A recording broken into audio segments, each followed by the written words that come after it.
O.M.G. Bronson Reed and Bron BREAKKER launch massive attack the Beast Brock Lesnar on live TV.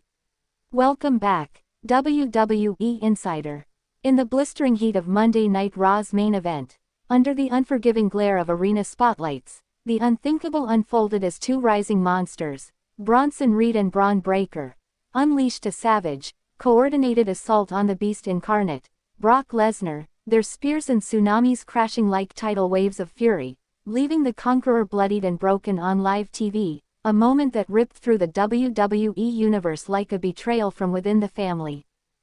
Please like, share, and subscribe for more WWE content.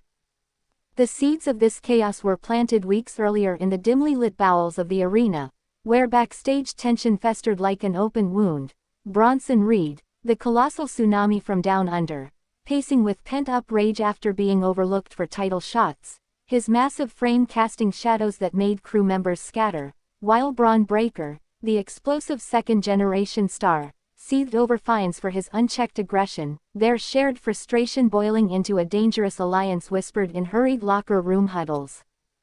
Betrayal hit like a blindside suplex when Brock, the part-time powerhouse who'd dominated for decades, dismissed them in a pre-show meeting as pups not ready for the hunt, his gravelly laugh echoing off cinderblock walls, igniting a fire in Bron's eyes that mirrored the Steiner legacy's wild untamed spirit, and in Bronson's, a storm of resentment from years of being typecast as the big man without the spotlight.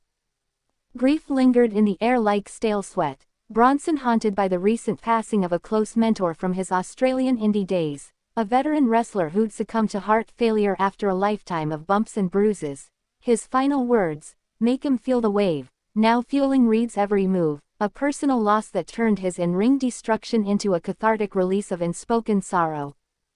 Health crises had already scarred these warriors. Brock's own history of diverticulitis surgeries, a ghost that made every F5 a gamble, his body a battlefield of scars hidden under that Suplex City tattoo, while Bron battled lingering concussions from his football past, headaches pounding like war drums during workouts, and Bronson masked chronic knee issues with painkillers, each man pushing through pain that whispered retirement but screamed defiance.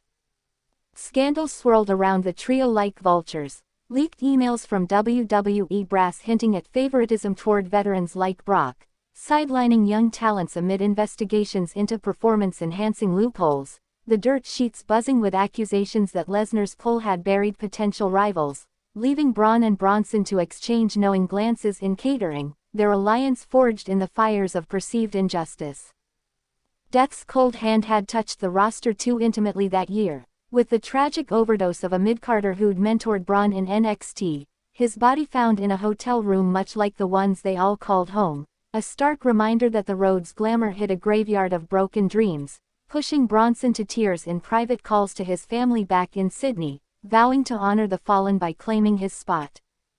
Family breakdowns added fuel to the inferno, Bron's Steiner heritage a double-edged sword, his father's gruff phone calls laced with pressure to outdo the Uncle's legends, holidays fractured by egos and absences, while Bronson's transcontinental marriage strained under the grind, his wife's voice cracking over FaceTime about missed birthdays, the big man's gentle giant facade crumbling in those quiet moments.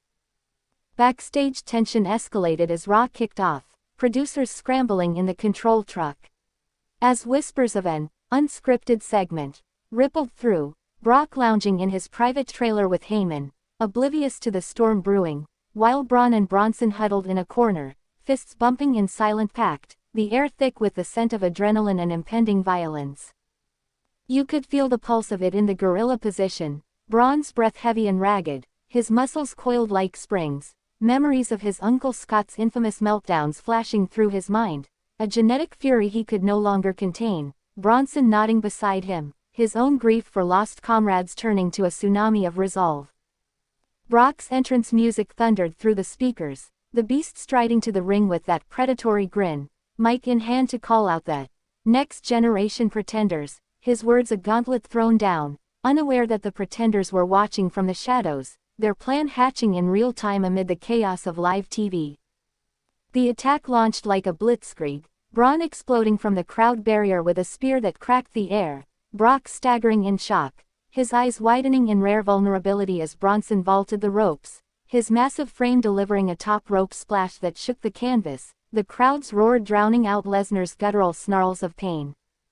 Betrayal deepened in the melee, Heyman scrambling ringside, his face a mask of horror as the man he'd managed for years lay vulnerable, the wise man's loyalty tested in a split second, shouting pleas that fell on deaf ears while security rushed in too late, the assault a raw display of generational revolt.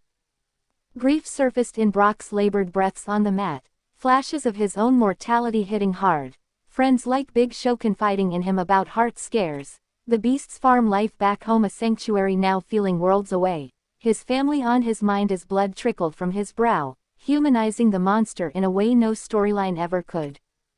Health crises amplified the drama, medics swarming as Brock clutched his side, old surgical scars protesting the impact, while Bron winced through his own post-attack adrenaline crash, a trainer later wrapping his shoulder in ice, Bronson's knees buckling slightly as he retreated, the physical toll a silent testament to the wars they waged. Scandal erupted post-show, social media ablaze with fan footage, accusations flying that the attack was a shoot amid contract disputes, WWE scrambling with press releases while insiders leaked that Brock's return was meant to elevate the young guns, not bury them, turning the night into a powder keg of controversy. Death's echo resonated in the quiet aftermath, Brock staring at the ceiling in the trainer's room, thoughts drifting to fallen icons like Eddie Guerrero, whose heart gave out too soon, a bond Brock had shared in rare vulnerable talks, now fueling his rage to rise again, while Bron and Bronson shared a beer in a dive bar, toasting the ghosts that drove them.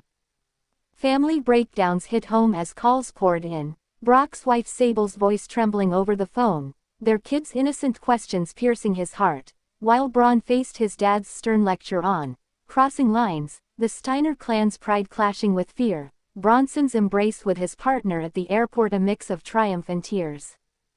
Backstage tension peaked in the following day's meetings, Triple H mediating with a father's weary authority, his own history of betrayals and injuries a bridge between generations, the room heavy with unspoken regrets as alliances shifted, the attack not just an end, but a brutal new beginning. As the dust settles on that seismic night, we're reminded that in the savage world of WWE, it's the loyalty to our inner beasts, the love for the fight that binds us through betrayal and